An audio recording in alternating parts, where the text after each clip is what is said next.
अजित पवारांच्या जनसन्मान यात्रेत गुलाबी रंगाचीच हवा। बस आणि इतर गाड्या देखील गुलाबी रंगात रंगल्या। ठिकठिकाणी अजित पवारांचं जंगी स्वागत।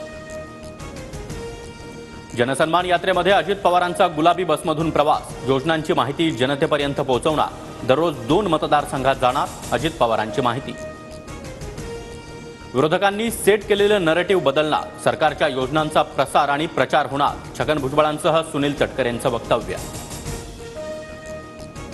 प्रत्येक पक्षाला सिटिंग जागा दिल्या जातील। 3ही पक्षांची जागा बदलांची मानसिकता अजित पवार यांची माहिती। नरहरी झिरवाळांचे पुत्र गोकुळ झिरवाळ शरद पवारांसोबतच जनसन्मान यात्रेमध्ये उपस्थित नसणार। गोकुळ झिरवाळ तुतारीवर लढण्यावर ठाम। उद्धव ठाकरेंची अरविंद केजरीवालांच्या कुटुंबियांशी पाऊण तास चर्चा। उद्धव ठाकरेंची उपराष्ट्रपती जगदीप धनखड यांच्यासोबत देखील तासभर चर्चा। उद्धव ठाकरेंबद्दल मला सहानुभूती। दिल्लीमध्ये अपॉइंटमेंट घेऊन त्यांना मुख्यमंत्री पदासाठी याचना करावी लागते। सुधीर मुनगंटीवार यांचा टोला। मातोश्रीवरच्या बैठका आता खरगेंच्या घरी। उद्धव ठाकरेंवर खरगे आणि राहुल गांधींच्या दारामध्ये उभं राहण्याची वेळ। ठाकरेंच्या दिल्लीतील बैठकीवरून रावसाहेब दानवेंची टीका। मुख्यमंत्री शिंदे आज दिल्लीमध्ये पंतप्रधान मोदींना भेटण्याची शक्यता। महत्त्वाच्या विषयांवर चर्चा होणार। मनसे अध्यक्ष राज ठाकरे आज नांदेडमध्ये हुजूर साहेब गुरुद्वाराला माथा टेकला। विधानसभेच्या पार्श्वभूमीवर पदाधिकाऱ्यांसोबत बैठका।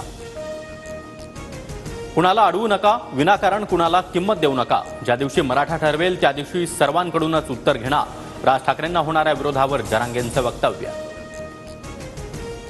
2 वेळा आदेश मानला, आता संधी मिळाली नाही तर अपक्ष लढणार। भाजपच्या मिनल खतगावकरांचा बंडाचा इशारा।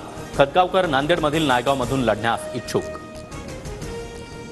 संभाजीनगरमध्ये उद्या मोर्चा काढणारच। मोर्चानंतर पुढची भूमिका घेऊ। आम्हाला रोखण्याचा प्रयत्न केला तर स्फोट होईल, बच्चू कडूंचा इशारा। परिस्थिती बदलली की तुमची भूमिका बदलते, आम्ही प्रोत्साहन देणार नाही। संजय राठोडांविरोधातील याचिका मागे घेण्याच्या भूमिकेवरून हायकोर्टानं चित्रा वाघ यांना फटकारलं। संजय राठोडचा राजीनामा घ्या, बोलणारी चित्रा वाघ तोंडघशी पडली। तुमचा किती वापर करून घेतला आहे तुमच्या पक्षानं विचार करावा। अयोध्या पौळ यांची टीका। शरद पवार गटाची उद्यापासून शिवस्वराज्य यात्रा। पहिल्या टप्प्यातील 10 दिवसामध्ये 7 जिल्ह्यात प्रचार करणार। कुस्तीपटू विनेश फोगाटच्या मुद्द्यावरून राज्यसभेत गोंधळ। विरोधी पक्षाकडून घोषणाबाजी करत सभात्याग। विरोधी पक्षाकडून नियमांचं उल्लंघन, नड्डांचा आरोप। लाडकी बहीण योजनेला पैसे, मात्र जमिनीच्या मोबदल्यासाठी पैसे नाहीत का? पुण्यामधील विवादित जमिनीबाबतच्या सुनावणी दरम्यान महाराष्ट्र सरकारची सुप्रीम कोर्टाकडून कानउघाडणी। पश्चिम बंगालचे माजी मुख्यमंत्री बुद्धदेव भट्टाचार्य यांचं निधन। वयाच्या 80व्या वर्षी घेतला अखेरचा श्वास। बांगलादेशात आज अंतरिम सरकार स्थापन होणार। मोहम्मद युनूस यांचा रात्री 8 वाजता शपथविधी। तर बांगलादेशमध्ये अडकलेल्या भारतीयांच्या सुटकेबाबत शिंदेंची परराष्ट्र मंत्र्यांसोबत चर्चा। आरबीआयकडून रेपो रेटमध्ये कोणताही बदल नाही। रेपो रेट 6.50% कायम। गृह कर्जदारांना मोठा दिलासा। विनेश फोगाटचा कुस्तीमधून संन्यास। पॅरिस ऑलिम्पिकमध्ये अपात्र केल्यानंतर विनेश फोगाटचा निर्णय। कुस्तीमधून संन्यास घेतल्याचा निर्णय ट्विटद्वारे जाहीर।